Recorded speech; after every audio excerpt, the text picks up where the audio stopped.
un culte au féminin, parce que les femmes prendront le contrôle ces 3 jours. Alléluia. Voilà, donc que Dieu soit avec nous. Nous avons déjà la bénédiction de nos pères et de nos pasteurs. Alléluia. Donc, nous allons réussir tout ce qui va se passer au nom de Jésus. Le programme de ce soir, nous avons notre conférence sur le thème « L'importance de la chevelure pour une femme chrétienne ». Et notre oratrice est notre maman qui est là, maman Nanga Florence. Elle est directrice du centre Florence, santé du cheveu. Après, nous aurons des échanges. Nous allons échanger quand elle aura fini de présenter, voilà, ces différents sujets. Nous allons échanger, poser des questions pour une meilleure compréhension. Ok, nous allons tous ensemble prier maintenant parce que nous allons passer au vif du sujet, à la conférence. Tu vas recommander la conférencière dans les mains du Seigneur et tu vas dire que Dieu soit avec sa bouche. Prions ensemble le Seigneur. Seigneur, nous te confions ta servante au nom de Jésus. Merci de ce que Père, tu l'as utilisé pour nous instruire. Que ton nom soit glorifié dans le nom de Jésus. Merci parce que tu es Dieu. Merci parce que Seigneur, tu conduis notre instruction pour que nous ne soyons pas dans l'ignorance. Que ton nom soit béni au nom de Jésus. Merci pour tes offerts. Merci pour ton amour au nom de Jésus. Nous voulons, Seigneur, te bénir au nom de Jésus. Le Dieu des cieux, nous te rendons la gloire au nom de Jésus. Éternel, tu es notre berger, nous ne manquerons de rien. Nous n'allons pas manquer d'instruction, de connaissances, parce que tu es notre maître. Seigneur, tu nous instruis en ce moment même. Que ton nom soit glorifié dans le nom de Jésus-Christ. Merci pour ton précieux nom. Merci pour ta présence. Merci pour la connaissance que tu nous donnes. Que ton nom soit glorifié. Merci pour chacun de nous. Merci pour notre entendement. Merci pour notre maman qui va nous édifier. Éternel Dieu des cieux, que ton nom soit glorifié pour toutes choses. Au nom puissant de Jésus. Amen. Alléluia. Voilà, nous allons maintenant commencer. Je vais maintenant présenter dans les détails notre conférencière, notre maman. Son nom c'est Madame Nanga Florence. Elle est chrétienne, mariée depuis 17 ans à Monsieur Nanga Gérard Philippe. Le couple a 3 merveilleux enfants. Notre maman est directrice du centre Florence Santé du Cheveu. Elle est aussi socio-esthéticienne en cancérologie. Alléluia. Voilà. Notre maman, elle est nantie. Dieu la bénit. Nous glorifions le Seigneur pour cela. Donc, que Dieu nous bénisse. Voilà, maman, vous avez toute la place.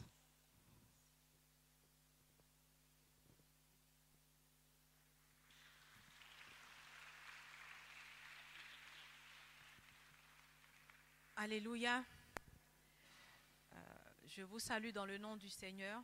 Et avant tout propos, est-ce que solennellement nous pouvons nous tenir debout pour acclamer le roi des rois, parce que c'est grâce à lui que nous sommes là, celui qui est élevé au-dessus de tout, celui qui ne s'arrive jamais, celui qui a permis que nous soyons là. Son nom est Jésus et le voile a été déchiré depuis la nuit des temps et nous avons désormais accès à sa gloire. Et si nous sommes tous là, c'est par lui que nous sommes là et nous voulons lui rendre honneur, gloire et magnificence au Seigneur des Seigneurs, le Seigneur Jésus qui n'a jamais manqué, au nom puissant de Jésus. Merci, merci Seigneur pour ta grâce. Merci à tous. Alléluia.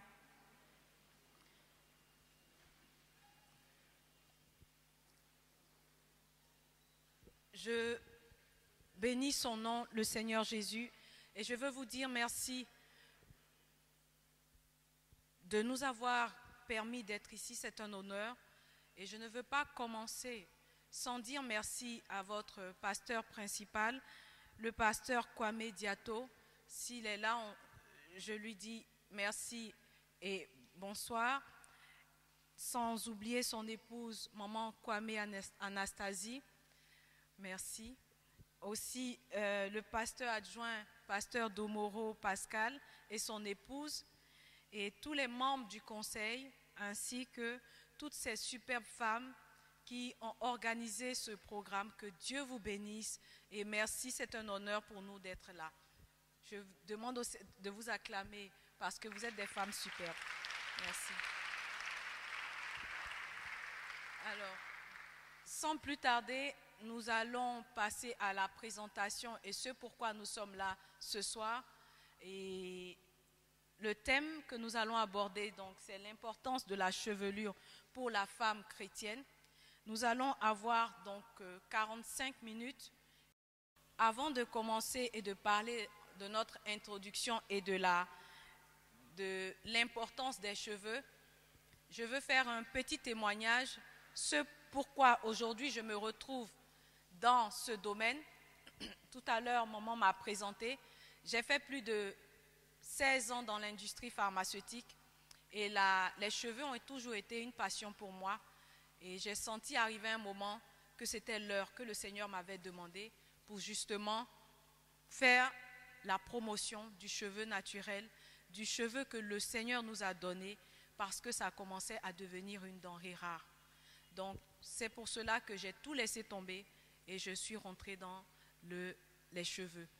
Et ça n'a pas été facile au début, mais si je suis aujourd'hui devant vous, c'est que Dieu fait grâce et je crois que sans lui, rien n'est possible. Donc, nous allons commencer en parlant donc des cheveux.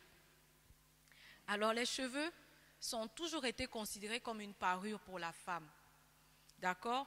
Et dans presque toutes les civilisations.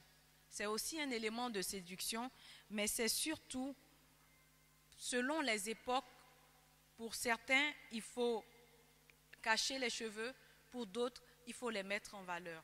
Et tout dépend donc des religions et de chacun de notre compréhension. Alors, pour certains, cette gloire va appartenir donc au mari. Donc, ça sera que le mari qui a la possibilité de voir les cheveux. Donc, la femme va rester voilée. Pour d'autres, ça n'a aucune importance. Ça se voit aujourd'hui, que mes cheveux soient courts, coupés comme ils veulent. Ça n'a aucune importance. Mais pour un peuple, ça a une très grande valeur, une très grande importance. Le peuple hindou, j'aimerais juste en 1 minute que nous puissions voir ça, pour que ça puisse attirer notre attention sur l'importance des cheveux. Elles vont prendre soin de leurs cheveux pendant un certain temps, voire 1 année, 2 ans, 3 ans, souvent 5 ans. Et 1 fois par an maintenant, elles vont aller raser leur tête et offrir ça au Dieu. Et ces cheveux-là maintenant vont être pris et vont être traités et vendus partout dans le monde. Et quand vous regardez, ce sont des cheveux qui ont été donnés à des dieux. Je ne veux même pas dire les noms ici. Et pourquoi? Parce que souvent ces femmes-là disent, je suis en attente d'une certaine bénédiction, je suis en attente d'un certain mariage, je suis en attente d'un enfant, donc je vais sacrifier ce que j'ai de plus cher. Et ce que j'ai de plus cher, c'est ma gloire, ce sont mes cheveux. Et ces cheveux-là vont se retrouver partout dans le monde entier. Et aujourd'hui, une femme va aller, parce qu'elle a envie de changer un peu, acheter ses cheveux et les porter sur la tête. Je vous demande aujourd'hui en tant que femme chrétienne, quelle prière allons-nous faire pour briser cette alliance qu'elle a faite avec son Dieu? Quelle puissante prière allons-nous faire? Parce que j'entends souvent des femmes qui me disent, oui, souvent on prie dessus et puis on porte. Mais une femme qui a ses cheveux qui sont sa gloire, qui les a fait pousser pendant 5 ans et qui va les sacrifier à un Dieu. Et quand vous écoutez le reportage, elle vous dit que c'est ce que le Dieu aime le plus que je lui donne. Et c'est ma gloire que je lui offre. Et quand ça se retrouve sur nos têtes, et que demain, on ne sait pas d'où ça vient, on a des problèmes ou quelque chose qui arrive, la tête est le siège de toutes nos pensées. La tête est là où nous réfléchissons. Et nous prenons les cheveux que nous posons sur la tête. Donc, imaginons un peu quel genre de prière allons-nous faire. Ça nous a été donné. Ça a été donné, je peux dire, au diable ou bien à leur Dieu de façon légale. Quelle autre prière allons-nous faire? Et c'est ce qui a attiré mon attention. Je me suis dit, et quand j'ai senti dans mon cœur qu'il fallait que je fasse cette promotion pour attirer l'attention des uns et des autres en leur disant, attention, les cheveux que Dieu nous a donnés ont une importance pour Dieu. Nous devons en prendre soin et nous ne devons pas aller prendre des cheveux humains parce que je vais vous faire la présentation tout dessus sur le cheveu. Vous allez voir que le cheveu vit. Il y a la vie dans le cheveu. On peut prendre le cheveu puis voir ce que vous avez mangé. Si on fait l'analyse, à qui ça appartient? Il y a le sang dans les cheveux. Alors maintenant, la question qu'on va se poser, que dit la Bible? La Bible qui est notre livre saint, je pense qu'aujourd'hui, en tant que femme chrétienne, la Bible est la base sur laquelle nous marchons. Donc, que dit la Bible sur les cheveux? Alors, ce que la Bible va dire, automatiquement, quand on prend la Bible et qu'on parle des cheveux, on pense à l'Ancien Testament et on pense à Samson. Voici Samson qui était le juge en Israël et qui va régner pendant près de 20 ans, mais qui va être consacré depuis sa naissance, avec des cheveux qui ne doivent jamais couper. Et c'était quelque part un signe pour dire qu'il y a quelque chose dans les cheveux. Donc quand on étudie le livre de Nombres 6 au verset 5, on voit le vœu de Naziréa, et ce vœu-là demande à tous ceux qui sont consacrés à l'Éternel de ne pas voir le rasoir passer sur leur tête. Tout simplement pour attirer l'attention des uns et des autres, pour dire il y a quelque chose dans les cheveux. Quand on va dans le Nouveau Testament, on peut dire qu'on n'est plus sous la loi, mais on est sous la grâce. Et donc, le Nouveau Testament, qu'est-ce qu'il dit des cheveux? Quand on va dans le Nouveau Testament et qu'on a le livre de Luc 7, on voit que le Seigneur nous dit que même les cheveux qui sont sur notre tête ont une importance, sont comptés. Si ce n'est pas important, nous avons plus de 2000 combien de cheveux sur la tête? Pourquoi le Seigneur va aller compter nos cheveux sur notre tête? Deuxième chose, quand on lit 1 Corinthiens 11 au verset 15, la Bible nous montre que les cheveux maintenant sont la gloire de la femme. Et je crois que ces peuples qui ne connaissent pas nos dieux ont compris ça. Ont compris ça, que les cheveux représentent la gloire de la femme et il faut en prendre soin. Il faut en prendre soin. C'est pour ça que nous allons parler maintenant de la santé de ces cheveux que Dieu nous a donnés. Et je voudrais que, au travers de cette petite introduction, pour vous montrer l'importance des cheveux, ce qu'on peut retenir, c'est le passage de 1 Corinthiens 15 qui nous dit que les cheveux sont la gloire de la femme. D'accord? Voilà, donc c'est ce que j'aimerais qu'on puisse retenir. Et maintenant, comment prendre soin de ces cheveux? C'est ce qui va nous emmener, nous, à créer le centre Florence Santé du Cheveu, qui va maintenant être un institut capillaire spécialisé, qui va prendre en compte les cheveux et permettre à toutes nos sœurs, toutes nos mamans, de pouvoir prendre conscience que, ah tiens, ce qui est sur ma tête, c'est ce que Dieu m'a donné. Il faut que je puisse en prendre soin, parce que ce cheveu-là, il peut tomber malade.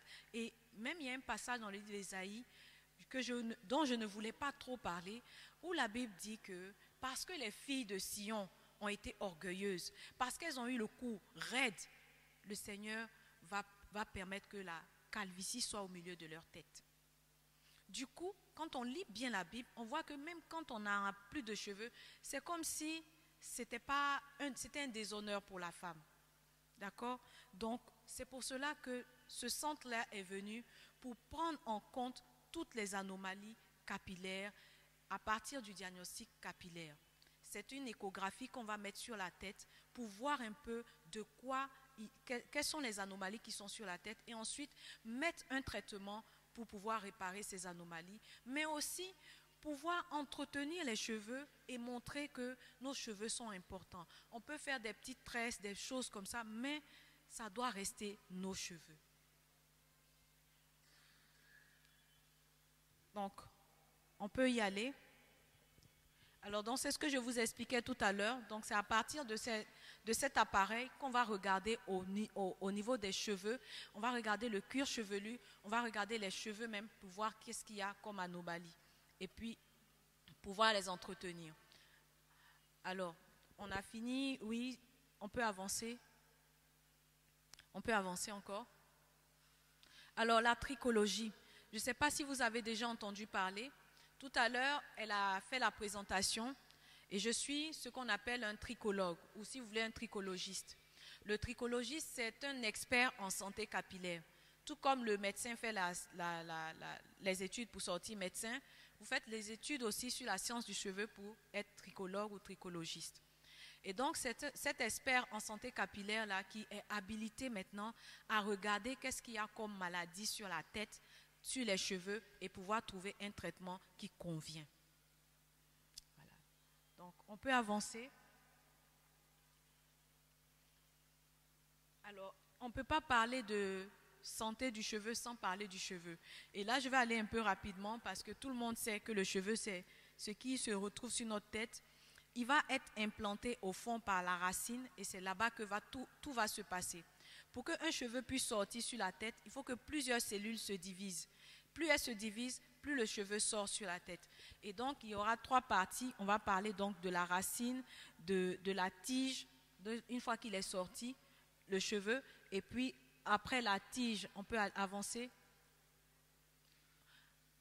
La tige va se faire comme ça, le cheveu va être comme ça. D'abord, vous avez ce qui ressemble à des branches là. On appelle ça les glandes sébacées.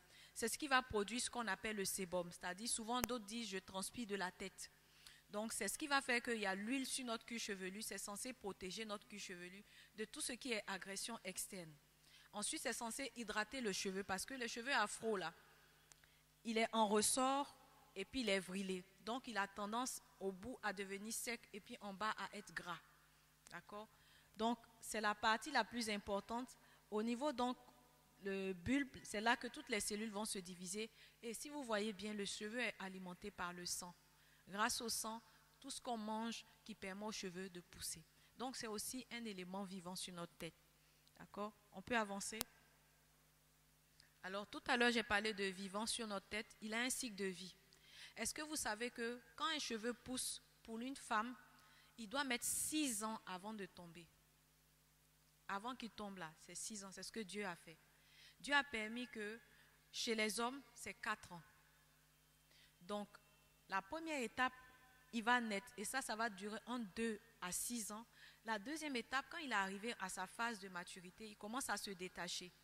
Et ça va durer 1 à 2 semaines. Il est détaché, ça veut dire qu'il est déjà mort, mais il ne tient plus. Ensuite, à la 3e phase, ça va durer 3 à 4 mois. Il va commencer à tomber pour laisser place à un nouveau cheveu.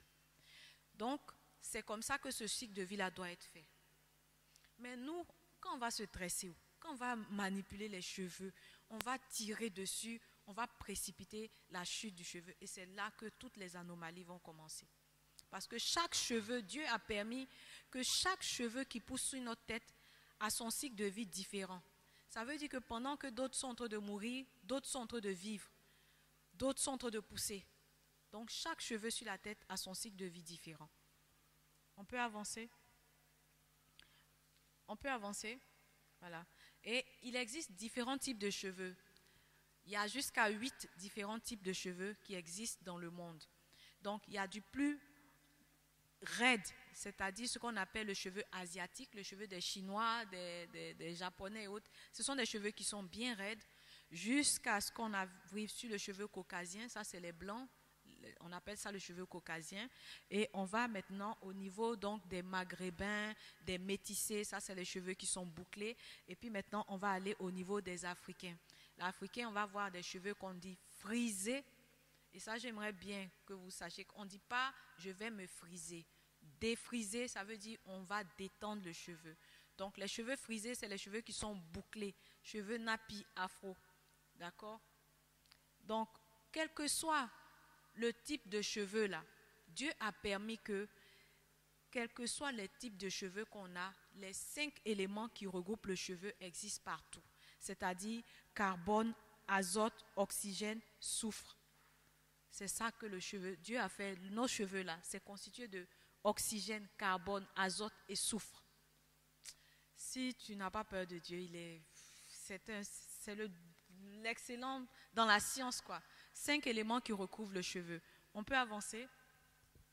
Et ici, ce qui va nous intéresser, c'est de faire une étude entre les deux.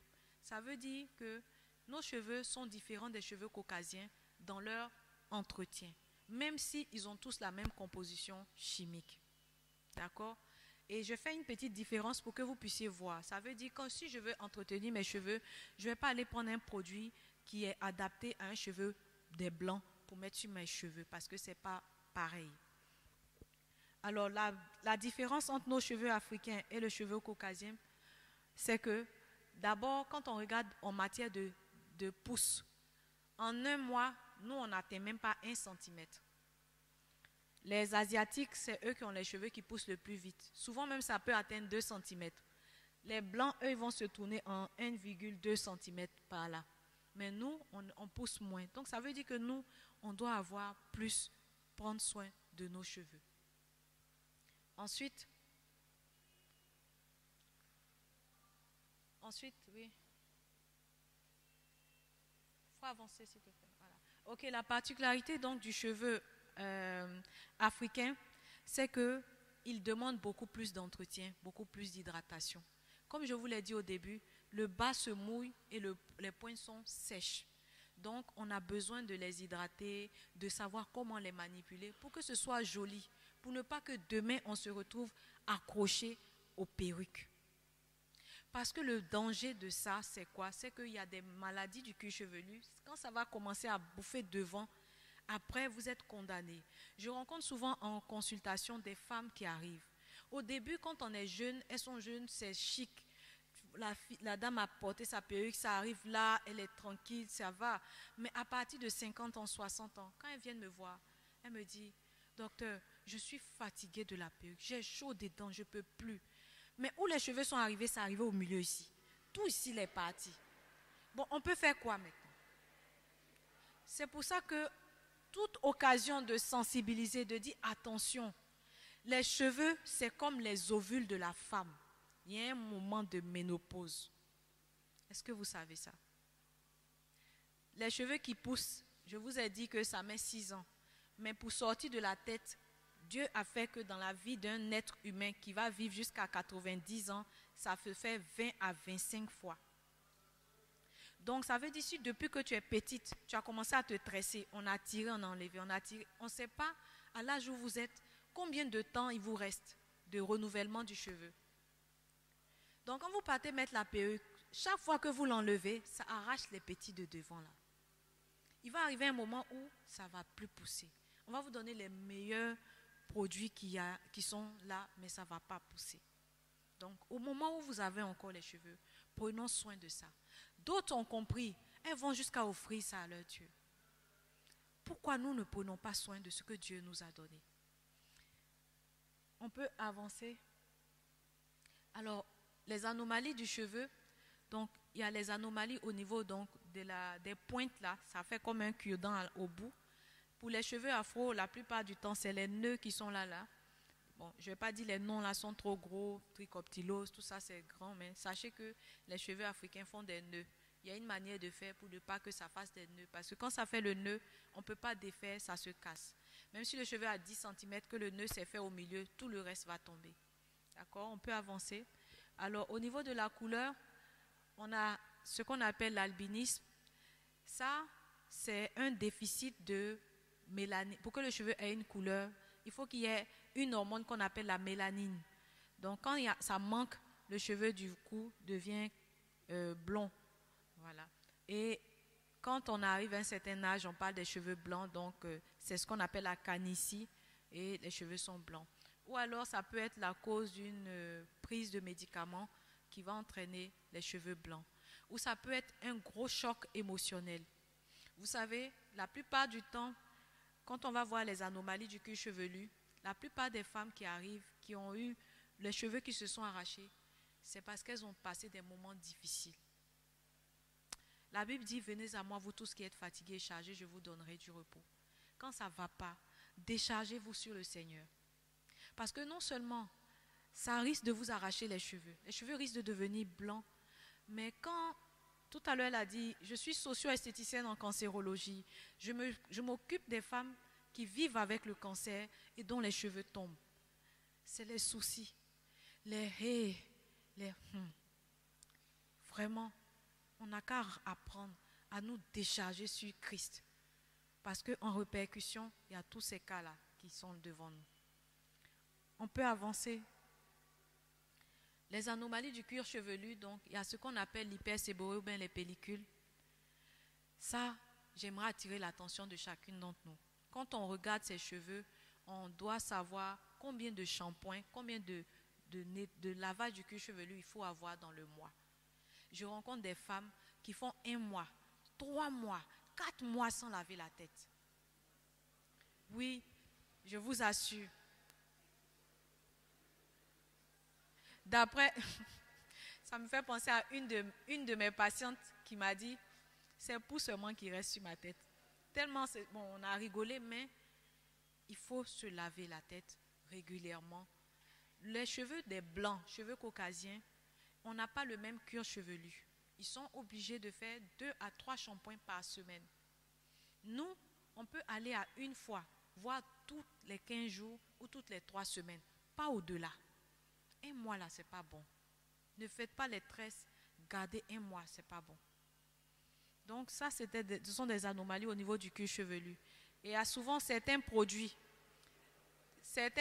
décapants, certains produits décapants là, qui entraînent ce qu'on appelle l'irrutisme. L'irrutisme, c'est dû à certains produits décapants, ce qui fait que la femme se retrouve avec la moustache ou des poils qui poussent un peu partout. On peut avancer. Il y a ce qu'on appelle les alopécies. À Abidjan, les gens appellent ça chili pelé. Donc, les alopécies, on peut revenir sur l'explication avant. D'accord. Les alopécies, ce sont les chutes anormales du cheveu. Normalement, chaque jour que Dieu nous donne de nous lever, on doit perdre 50 à 100 cheveux par jour. Parce que je vous ai dit que chaque cheveu sur notre tête, il a sa vie. Au moment où il meurt, d'autres sont en train de pousser. Donc, quand on fait de façon scientifique, on fait une analyse, on se rend compte que c'est environ 50 à 100 qui doivent tomber chaque jour. Maintenant, il y a 50 à 100 aussi qui doivent pousser. Mais quand ça va au-delà, on parle de alopécie. Maintenant, ici, il y a ce qu'on appelle alopécie de traction ou alopécie d'abord androgénétique. L'alopécie androgénétique, c'est une alopécie qui est héréditaire. Souvent, notre maman a eu ça, notre papa est chauve, ou alors nous-mêmes, on a eu tellement de coups dans la vie qu'on a développé ça. C'est-à-dire, l'organisme même, quand la femme est anxieuse ou l'homme, l'organisme libère des enzymes qui vont fusionner avec ce qu'on a reçu à la naissance, c'est-à-dire la testostérone, et ça va créer ce qu'on appelle la DHT. Ça vient se mettre au niveau du follicule pileux, et puis ça va prendre son temps tranquille. Pendant 1 an, 2 ans, 3 ans, on ne se rend pas compte, mais ça tombe doucement, doucement. Au bout de 5 ans, on se rend compte qu'il y a un gros trou au milieu. Donc c'est ce qu'on appelle l'alopécie androgénétique. C'est pour ça qu'il faut faire des diagnostics capillaires pour voir si c'est dans ma famille, si moi je suis peut-être à risque. Et comme ça, quand on voit ça, on bloque son évolution en même temps. On met des traitements en place pour éviter ça. Parce que perdre ses cheveux pour une femme, ce n'est pas facile. Je rencontre souvent des femmes, c'est difficile dans le foyer. Certaines sont obligées de se réveiller avant le monsieur pour ne pas qu'il voie la tête. C'est vraiment important. C'est grave. Donc, il y a la possibilité de pouvoir éviter tout ça. Ensuite, il y a ce qu'on appelle l'alopécie de traction. L'alopécie de traction, c'est l'alopécie qui est due par notre propre faute. Parce qu'on est parti faire des tresses qui sont trop serrées. On dit, il y a une nouvelle coiffure qui est venue là. Il faut forcément que je parte faire. On est parti s'asseoir chez la fille au marché. Elle a tiré ici. C'est sorti. Surtout quand il y a une plaie. L'alopécie cicatricielle, c'est le height des alopécies. C'est irréversible. Ça veut dire que les cheveux ne vont plus pousser parce que les pores sont bouchés. Les défrisages à répétition. Ce qu'il faut faire, c'est maximum 3 fois dans l'année se défriser. Ce n'est pas chaque semaine. On a un moment étonné, mais regarde, 3 fois seulement. 3 fois. Parce que si vous continuez, vous risquez, chaque fois que vous défrisez là, c'est comme si on gommait la peau. Arrivé un moment, la peau va devenir très fine, les pores vont se boucher et on va vers une alopécie cicatricielle. Et la greffe, d'autres disent, si ça ne va pas, j'ai des dames, bon, de toute façon, on va aller, si ça sort là, je vais partir dans tel pays, je vais aller faire des implants. Mais ce qu'on ne sait pas, c'est que les implants ne marchent pas souvent chez les Noirs. Ah, il faut que je dise la vérité. Parce que le cheveu est en ressort, c'est vrilé. Le cheveu caucasien, là, ce qu'on a vu, ou le cheveu asiatique, lui, c'est comme un épi. Donc quand on pique, on enlève quelque part sur une zone donneuse et puis on vient, on pique devant, ça prend, ça peut prendre. Même pour nous là, c'est comme ça. Donc quand on enlève, on pique, on a l'impression que c'est fixé, mais ça va tomber au bout de 3, 4, 5 mois. Et on aura perdu tout son argent. Donc autant faire attention à ce que Dieu nous a donné. Donc après, voilà quelques photos. La première, c'est une patiente que j'ai reçue chez moi qui était convaincue que c'était de la sorcellerie. Voilà. Bon, ça, chez les hommes noirs, je n'ai pas trouvé en tant que telle une bonne photo, donc on a pris celle-là. On peut avancer. Ça, c'est une alopécie de traction pour une femme qui a porté la perruque pendant près de 5 ans. Regardez où ses cheveux sont arrivés. Vous voyez? C'est joli, quand on met, c'est chic, mais en bas, il y a des anomalies. Et ça, c'est que devant qui est parti. Mais souvent, à l'intérieur, il y a des plaques. Parce qu'il fait chaud. Et puis, on ferme. Or, tout ce qui est microbe aime bien quand c'est chaud. Et c'est là-bas, ils vont augmenter, proliférer. D'accord? On avance. Ça, c'est ce qu'on appelle une pelade. Non, je ne vais plus montrer mes photos, hein, si vous riez. Hein?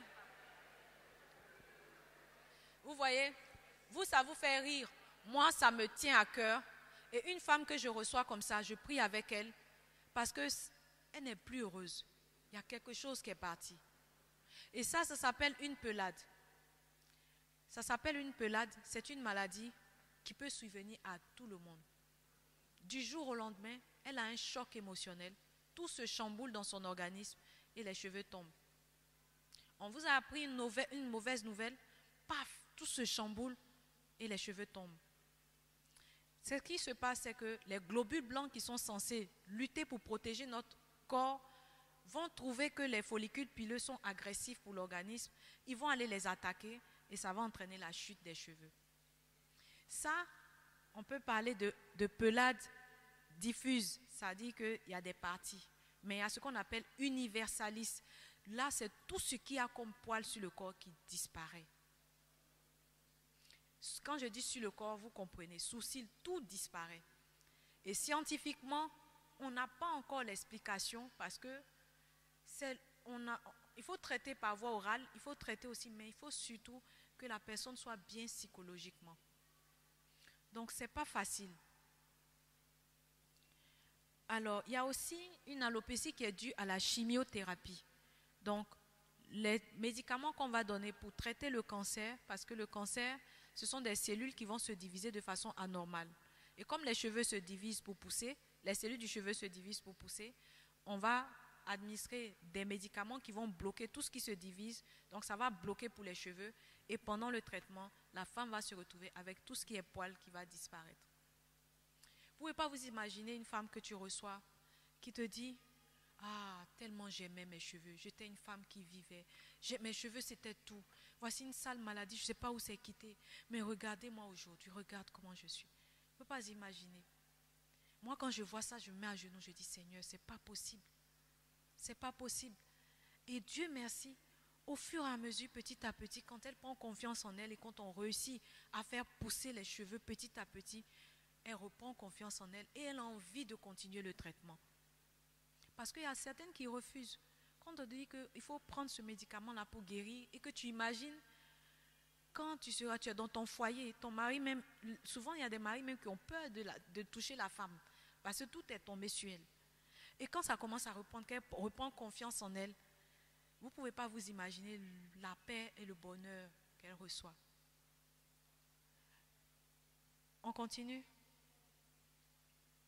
On continue? Oui, les anomalies capillaires. Donc, pour éviter toutes ces anomalies-là, il faut prendre conscience que les cheveux sont importants pour Dieu. Désormais, je prends soin de mes cheveux comme je prends soin du corps qu'il m'a donné, comme je prends soin de mon esprit, je prends soin de mes cheveux. Je vais les protéger les longueurs. Ensuite, je vais les hydrater. Je vais stimuler mes racines. Je vais éviter tout ce qui est tresse trop serré, les perruques à répétition et tout ça. Ça peut être de façon ponctuelle. J'ai mon mariage, je n'ai pas eu le temps, on a envie de faire changer une journée, oui. Mais après, ça ne doit pas être notre coiffure de tous les jours. Ça devient un piège pour notre âme lorsque on ne se reconnaît plus dans le miroir quand on n'a pas notre perruque. C'est très subtil.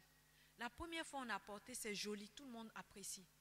Mais arrivé un moment quand on s'habitue à ça et que quand on enlève, on a l'impression que ce n'est plus soi, c'est là que c'est devenu un piège. On peut avancer. Alors aujourd'hui, on a pensé à parler de la gamme, notre gamme. C'est une gamme qui veut dire beaux cheveux Namani parce que je suis originaire du sud-ouest de la Côte d'Ivoire, donc je suis de Sassandra. Et Nama, ça veut dire beau, Ni, ça veut dire cheveux. Alors c'est pensé comment? On s'est dit, puisque tous les cheveux là viennent de l'Inde, de la Chine, du Brésil, de tout ça, pourquoi ne pas prendre les secrets, les produits, les plantes qu'ils utilisent justement pour mettre dans les cheveux que les gens consacrent, qui se retrouvent ici? Pourquoi ne pas faire des produits avec? Et c'est dans ce sens-là que cette gamme-là est née. Donc, Namani, qui veut dire beaux cheveux et qui contient donc que des plantes et qui est à la fois issue des plantes indiennes, brésiliennes, péruviennes, chinoises et ivoiriennes. D'accord? On peut avancer. On peut avancer. Là, je vous ai mis quelques résultats sur des cas qu'on a eus. Bon, on ne voit pas bien, mais c'est une dame qui est arrivée avec une alopécie de traction. Et après 5 mois, donc les cheveux ont commencé à repousser. Et c'est une dame aujourd'hui qui est très épanouie, qui est vraiment qui affiche ses cheveux sans problème. On peut avancer. Là, c'est une alopécie androgénétique associée à une alopécie de traction. Ce qui s'est passé dans ce cas, quand ça a commencé à tomber au milieu, elle s'est dit, il faut que je cache. Donc, elle a porté la perruque. La perruque a fait le travail devant, ça a bouffé devant, jusqu'à venir rencontrer. Et du tout, quand vous regardez, vous vous dites, elle est chauve. Mais on ne parle pas de calvitie chez la femme. Donc, après quelques mois de traitement, vous voyez que devant a commencé à pousser. Voilà, on a mis la perruque, tout ça de côté, et on a commencé à faire le traitement. On peut avancer. Alors là, c'est une pelade universalis. C'est une petite fille qu'on a reçue, qui était totalement désespérée. On l'a envoyée chez les psychologues, chez tout le monde, parce qu'on ne comprenait pas pourquoi. Du jour au lendemain, ses parents avaient voyagé, puis l'ont laissée seule. Quand ils sont revenus, les cheveux sont tombés. C'est une pelade. Donc après, tout est tombé petit à petit, petit à petit. Elle a repris confiance en elle. Et puis, l'année dernière, les cheveux ont poussé. D'accord? On peut avancer. Là, c'est une dame qui ne vit pas en Côte d'Ivoire, qui est au Gabon, et qui m'a envoyé ses photos en me disant qu'elle n'avait plus d'espoir parce que ses cheveux étaient tombés. Et moi-même, je vous assure que quand j'ai vu ça, j'avais un peu de doute, vu qu'elle n'était pas en Côte d'Ivoire et tout ça. Et on a fait la gamme à distance, on a discuté, et elle m'a envoyé ses photos quelques mois après. On peut voir, 3 mois après, sa tête était recouverte. Et ça m'a donné encore la force de me lever chaque matin et d'aimer ce métier-là pour redonner la gloire aux femmes. D'accord? Et voilà. Donc, le Centre Florence, c'est toute une équipe qui croit en Dieu, qui se base sur Dieu et qui donne des résultats et qui aide ces femmes, toutes les femmes, à pouvoir retrouver leurs cheveux et à les aimer, à surtout apprendre à les aimer. Voilà. Donc, en tout cas, moi, je vous remercie et que Dieu vous bénisse.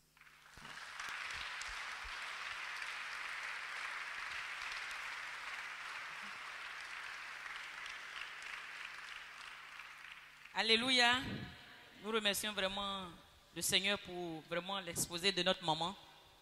Nous lui disons infiniment merci. Merci bien. Et comme la Bible dit, c'est la révélation de l'Éternel qui éclaire. Alléluia. Nous sommes éclairés à travers cet exposé. Nous allons maintenant passer à la rubrique des questions et réponses. On nous dit que les femmes européennes ont rarement le cancer du sein, du col de l'utérus, parce qu'elles ne se défrisent pas, contrairement aux femmes africaines. Elles ont aussi moins le fibrome, voilà. Les femmes européennes développent moins le fibrome par rapport aux femmes noires. J'aimerais savoir si c'est vrai et pourquoi. Merci. Merci pour la question. Bon, c'est pas trop en relation avec, mais je vais répondre quand même. Alors, ce n'est pas le cancer du sein, ni le cancer du col de l'utérus, mais c'est plutôt les fibromes. Il s'agit des fibromes parce que les fibromes sont plus développés par les femmes noires. Et concernant le défrisage, alors il y a un article qui est sorti en 1990 aux États-Unis qui mettait en cause donc les femmes qui étaient atteintes justement de cancer ou de fibromes, qui disaient que c'est parce qu'elles se défrisaient. Mais quand on lit l'étude, la corrélation, c'est-à-dire on parle de cause à effet, et en termes scientifiques, ça ne veut pas dire que c'est parce qu'elles se défrisent qu'elles ont fini par avoir ça. Par contre, le défrisage va devenir dangereux lorsqu'on va le faire de façon répétée. C'est pour cela qu'aujourd'hui, moi je parle de 3 défrisages par an. Dans ce cas-là, il n'y a pas de danger si ça a été fait par des professionnels et si tous les aspects ont été respectés. Aujourd'hui, on parle de défrisage à 7 étapes. Protection du cuir chevelu, protection des pointes, soins pendant et après défrisage, et toutes ces étapes-là respectées, il n'y a pas de risque pour le corps humain. Maintenant, tout ce qui concerne les cancers de col de l'utérus, ça franchement, on vous dira stress, enzymes, toutes les femmes, tout le monde. Il faut juste prier Dieu pour ne pas que, voilà, il faut se libérer la tête. Voilà. Parce que quand on fait les séances de dépistage et autres, là, la plupart du temps, malheureusement, on rencontre de plus en plus de jeunes femmes qui en souffrent aujourd'hui. Ça ne concerne plus les femmes d'un certain âge. Voilà. J'ai 3 questions. D'abord, la première, c'est en ce qui concerne les cheveux déjà défrisés. Pour nous qui avons décidé de défriser nos cheveux, vous avez dit qu'il fallait faire 3 défrisages par an. Et dans votre exposé aussi, vous avez dit que les cheveux africains sont frisés. Comment on fait pour entretenir? Parce que quand on laisse les repousses, ça se casse après. Donc ça, c'est la première question. La deuxième question, que faire en cas de pelade lorsque la personne, la dame, a plus de 50 ans? Et la troisième question, c'est par rapport à la gamme que vous avez présentée tout à l'heure. Est-ce que ces produits-là s'adaptent à tout type de cheveux? Merci. Nos cheveux sont afro, nous nous défrisons. Et j'ai parlé de 3 défrisages par an. Donc, comment faire pour pouvoir tenir, c'est ça, sur les 4 mois? Parce que 3 défrisages par an, ça fait un défrisage tous les 4 mois. Moi-même, vous regardez, mes cheveux sont défrisés. Vous voyez? Moi, je ne suis pas... Pour avoir les cheveux nappis, il faut vraiment avoir du temps.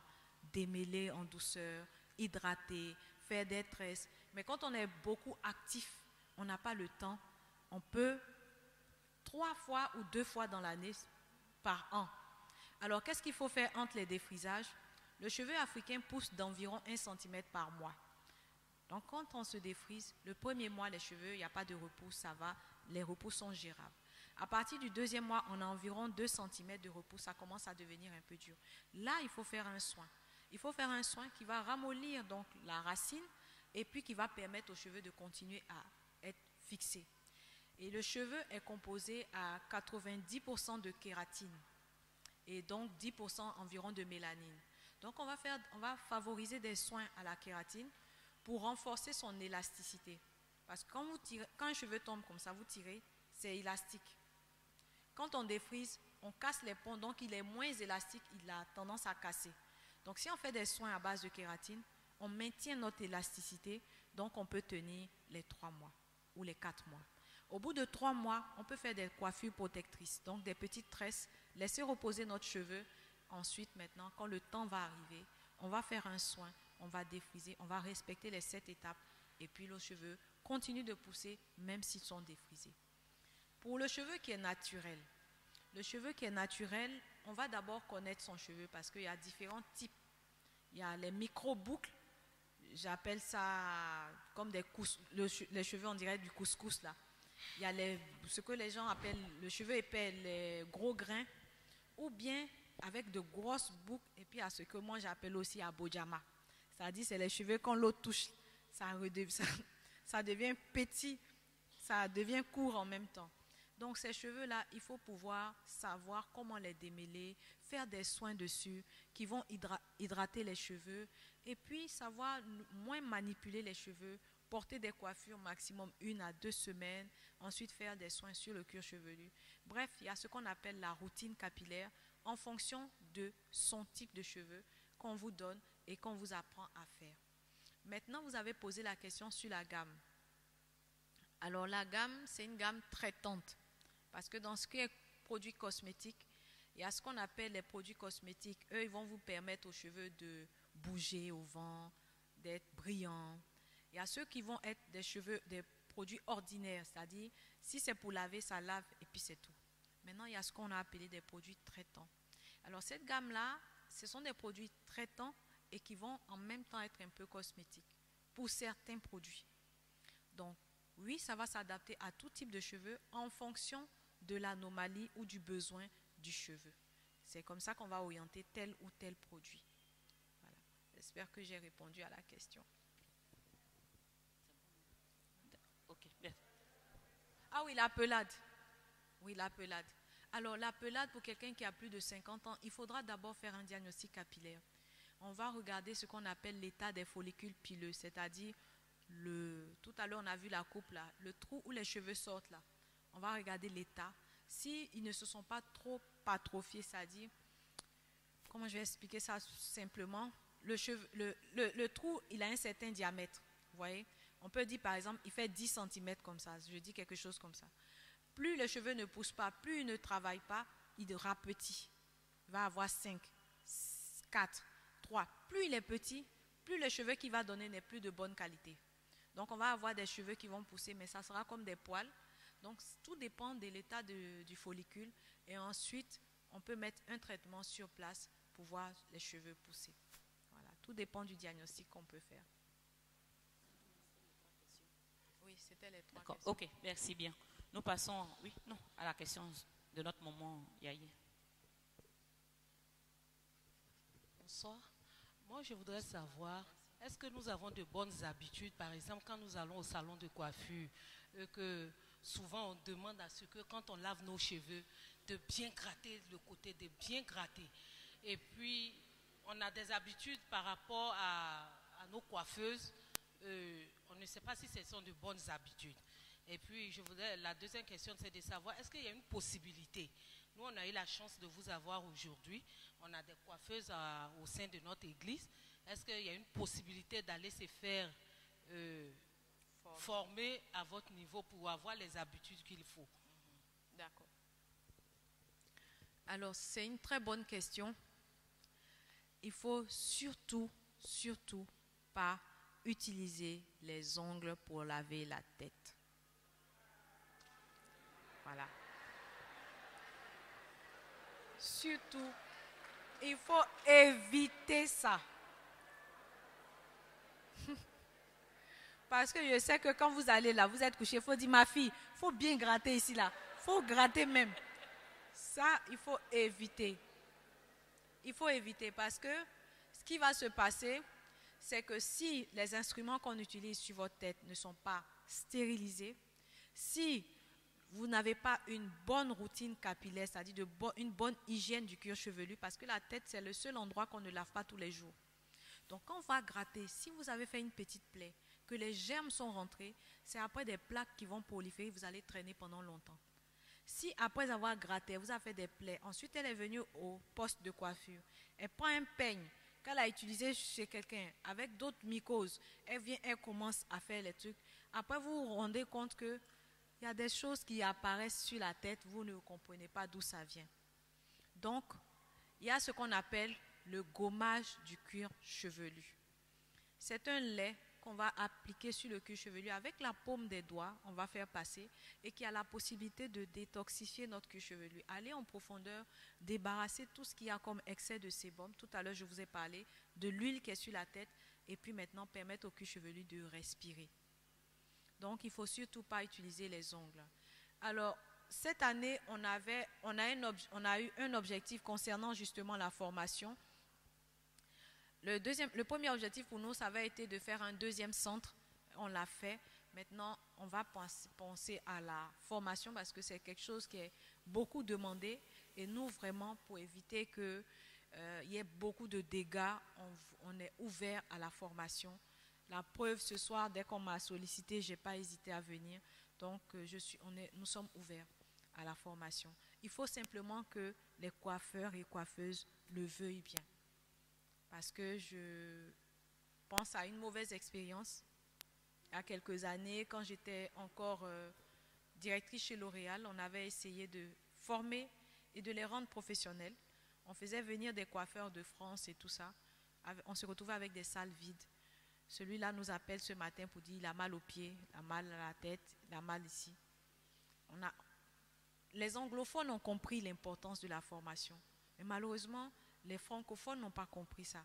En tout cas, dans ce domaine.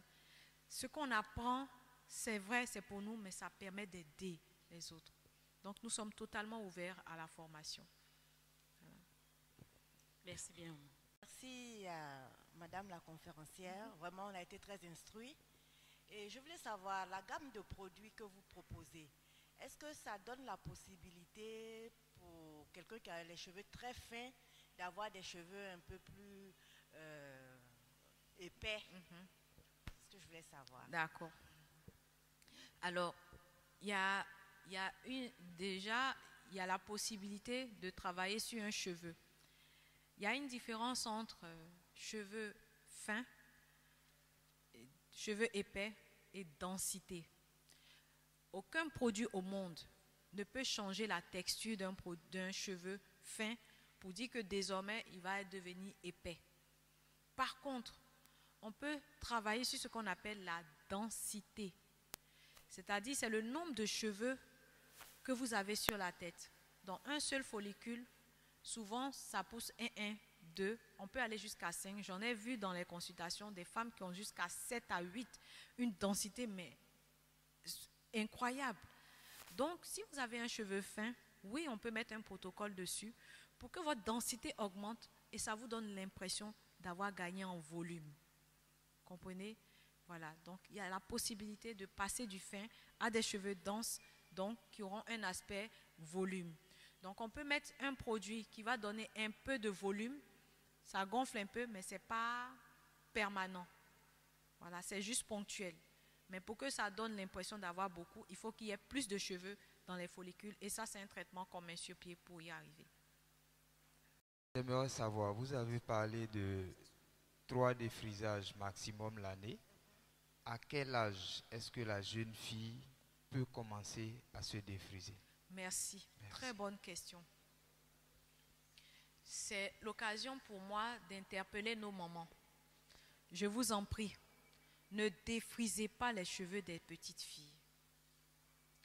Alors, un cheveu peut être défrisé, je dis, quand l'enfant a fini son lycée, il va à l'université, tout simplement après la puberté. Parce que de 0 à 3 ans, les cheveux ne sont pas encore bien sortis.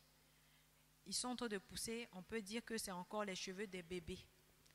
Après 3 ans, les cheveux sont en pleine croissance, jusqu'à 11 ans. Et à partir de 11 ans maintenant, quand la jeune fille va commencer à rentrer, 11 ans, parce que de plus en plus les filles commencent à faire leur menstru très tôt, 11 ans, 12 ans, 13 ans, dans cette période-là, il y a un changement hormonal, donc il y aura un changement aussi au niveau des cheveux. Et les cheveux maintenant définitifs vont commencer vers les 15 ans, 16 ans. Donc après tout ce parcours-là, on peut penser à défriser les cheveux. Mais quand elles sont petites, il y a pas mal de soins qu'on peut faire pour ramollir, pour permettre de faire des tresses et tout ça. C'est pas bien de défriser parce que la petite pleure quand on la tresse, c'est pas bien. Parce qu'à la longue, quand elle va avoir ses 40 ans, ses 50 ans, pour quelqu'un qu'on a défrisé à partir de 5 ans, les cheveux seront fragilisés. Voilà. D'accord, merci bien. Nous passons à une autre question. Merci, madame. Et je voudrais savoir, dans l'exposé, on a vu aussi que les cheveux que nous avons sur nos têtes sont vivants. Oui. Et donc, le sang joue un grand rôle pour notre chevelure. Et je sais aussi que le sang est alimenté par la nourriture que nous mangeons tous les jours. Est-ce qu'il y a des types de nourriture qui permettent à la chevelure de la femme de repousser naturellement? Oui, ça c'est ma question. Merci. Oui, c'est une très bonne question. Le sang alimente les cheveux, donc tout ce que nous mangeons joue sur la santé de nos cheveux. La preuve, quand vous êtes malade, si vous avez par exemple la fièvre et autres, les cheveux peuvent tomber.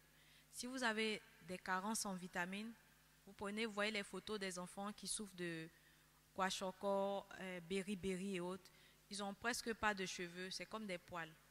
Oui, il y a des aliments que nous devons consommer pour avoir des cheveux en bonne santé. En général, ce sont les aliments qui contiennent des vitamines B, les vitamines B5, B6, B12. Donc, on va favoriser des aliments comme, on va par exemple prendre aussi la carotte qui contient la vitamine A, les légumes, les fruits. Donc, une bonne alimentation assez équilibrée permet de pouvoir tirer tous les éléments nutritifs qui servent à la croissance des cheveux. Donc, beaucoup de légumes verts, tout ce qui est haricots, tout ce qui est même les épinards, tout ce qui contient du fer, tout ça, ce sont des éléments qui permettent de renforcer nos cheveux. C'est pour ça qu'aujourd'hui, il y a beaucoup de compléments capillaires, des compléments alimentaires, pardon, pour faire pousser les cheveux.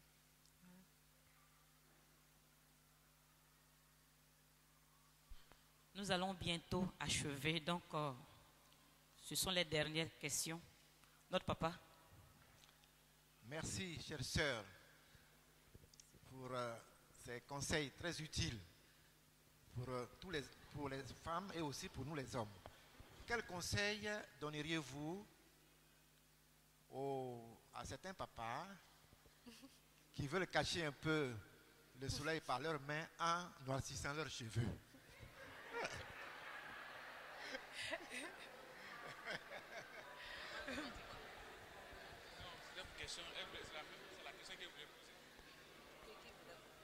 Bon. Papa, merci pour la question. La Bible dit que les cheveux blancs sont une couronne de grâce. Mais ceux qui veulent camoufler un peu les cheveux blancs, aujourd'hui, il existe deux choses. Il y a ce qu'on appelle une coloration. Je recommande plus une coloration végétale parce que les colorations chimiques contiennent un élément qu'on appelle le phénylcitamol qui peut être un élément très allergisant parce que j'ai certains hommes, à force de le faire, ont commencé à avoir des irritations et qui viennent se faire traiter. Donc il faut éviter tout ce qui est chimique là. Il faut plutôt favoriser les hennées noirs, tout ce qui est naturel. C'est vrai, ça va partir au lavage, mais ça reste sain. Il y a aussi ce qu'on appelle, nous on a un produit chez les hommes qui donne de bons résultats parce que le fait que les cheveux deviennent blancs, c'est un déficit de mélanine. Donc, il permet de restaurer la sécrétion naturelle de la mélanine. Donc, progressivement, au lieu de pousser blanc, ça commence à être gris. Ensuite, ça redevient noir. Sur un certain temps. Voilà. Donc, sinon, ce n'est pas vilain. C'est joli. Je voulais savoir quelle est la différence entre la perruque et puis le tissage. Parce que moi, je me suis tissée. Donc, et puis, les enfants, les petites filles, est-ce qu'on doit les coiffer régulièrement? Parce que nos enfants, on les coiffe, on dit non, dresser prend du temps. Donc, la petite fille, elle est toujours coiffée. Tu te laves matin, tu t'habilles, l'enfant s'en va à l'école. Et puis, la troisième question, pour le shampoing, quand on va au salon de coiffure et puis on se défausse les cheveux, on le lave à l'eau chaude et l'eau tiède ou bien carrément à l'eau froide? Donc, merci. D'accord. Alors, dans la première préoccupation, c'était la différence entre la perruque et le tissage. Les deux sont agressifs pour les cheveux, mais la perruque à répétition, c'est-à-dire au quotidien, va entraîner des anomalies, des alopécies de la lisière, c'est-à-dire devant, et puis un problème au niveau du cuir chevelu, si il y a la chaleur, on transpire, surtout si on transpire de la tête.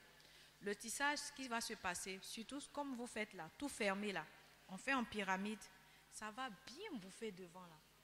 Et ça va arracher devant. Donc ce qui est conseillé, et puis quand vous allez, on va coudre. Donc il y a le poids de la mèche sur le cheveu, et puis le fait que ce soit Si vous avez l'habitude de tourner, vous allez voir, quand vous allez défaire là, au fur et à mesure, ça recule. Si le truc tournait ici, ça arrive derrière, donc ça va arracher les cheveux. Donc, ce qui est conseillé, c'est peut-être, vous pouvez faire des petits rajouts dedans, mais pas tout le temps. Parce que les rajouts, à la longue, ça va vous bouffer le volume de vos cheveux. À force de cohabiter, c'est comme si vous prenez des caoutchoucs, vous mettez, ou bien des trucs, deux êtres cohabitent ensemble tous les jours, ça va impacter la densité de vos cheveux.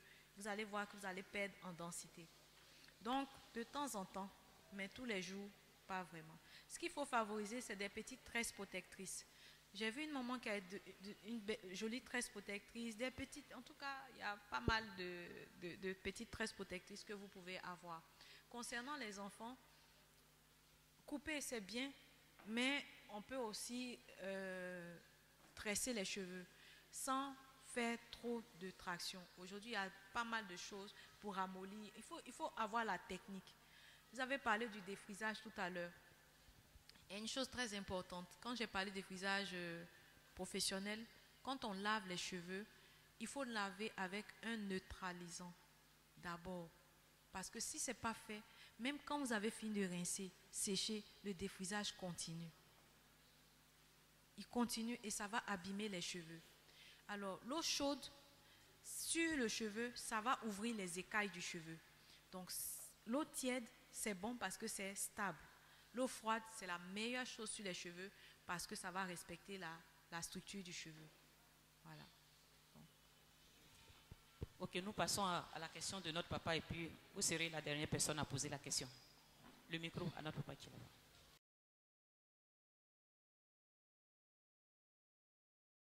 Comparé au port constant des foulards, est-ce que la femme ne court pas le même risque? Ça dépend du type de foulard et ça dépend de comment c'est attaché. Aujourd'hui, on s'est rendu compte que les mamans qui ont porté le foulard quotidiennement, pendant longtemps, arrivé un moment, il y a une alopécie de la lisière qui se présente devant. Donc, souvent, ce qui est conseillé, c'est des foulards pas trop serrés, dans une matière coton, et on ne serre pas trop, il y a une manière de les porter. Mais quand elles sont à la maison, si autant que faire se peut, elles laissent les cheveux respirer. Parce qu'à la longue, arrivé un moment, devant là va prendre un coup. Et les cheveux, c'est comme une fleur qui n'a pas la lumière du jour. Plus c'est fermé, plus ça s'affaiblit. Il faut que le vent tape un peu, que la lumière du jour soit dessus, pour que les cheveux soient bien en forme. Donc à la maison, quand elles ont la possibilité, elles peuvent découvrir. Maintenant, quand elles sortent, elles doivent faire attention à ne pas trop serrer. Un effet de mode. Est-ce que vraiment pour un problème de santé, c'est vraiment conseillé qu'ils maintiennent leur crâne nu? Parce qu'en fait, parce qu'on oublie parce qu'ils ont les cheveux crépus et ils sont toujours rasés. Est-ce que c'est conseillé? Est-ce que c'est bon pour la santé des hommes? Dites-nous aujourd'hui. D'accord. Tant que les éléments utilisés sont stérilisés, c'est-à-dire quand on va chez le coiffeur, tant que les éléments qu'il utilise sont stérilisés, tant que le rasage ne se fait pas dans le sens contraire, on fait comme si on faisait des scarifications sur la tête, là ça peut ne pas être un danger pour les cheveux, mais les hommes, ils n'ont pas de problème. Tranquille, ils peuvent couper leurs cheveux. Ils le font souvent une fois par semaine ou toutes les 2 semaines. Il n'y a pas de souci. Tant que le matériel qu'ils utilisent est stérilisé, je répète, parce que si ce n'est pas le cas et qu'on le fait trop près, on peut avoir des boutons qui vont se transformer en kéloïdes. Et ça sera, vous voyez, des hommes souvent qui ont des sortes de boules qui sont derrière. Voilà, ça c'est les boutons de rasage. La peau n'arrive pas à bien cicatriser, ça fait des kéloïdes et voilà. Donc, il faut savoir avoir un bon coiffeur. En général, ils aiment être fidèles à leur coiffeur. Alléluia. Gloire à Dieu. Bon, on doit arrêter ce moment de questions-réponses pour nous préparer pour demain. Voilà, donc le reste, elle a ses contacts avec nous et puis on peut l'appeler après. Nous remercions le Seigneur vraiment pour ce moment de partage. Nous bénissons Dieu qui a bien voulu lever un pan de sa robe pour nous éclairer. Alléluia. Que le nom du Seigneur soit béni. Est-ce qu'on peut ovationner le Seigneur, dire merci à Dieu pour... Voilà.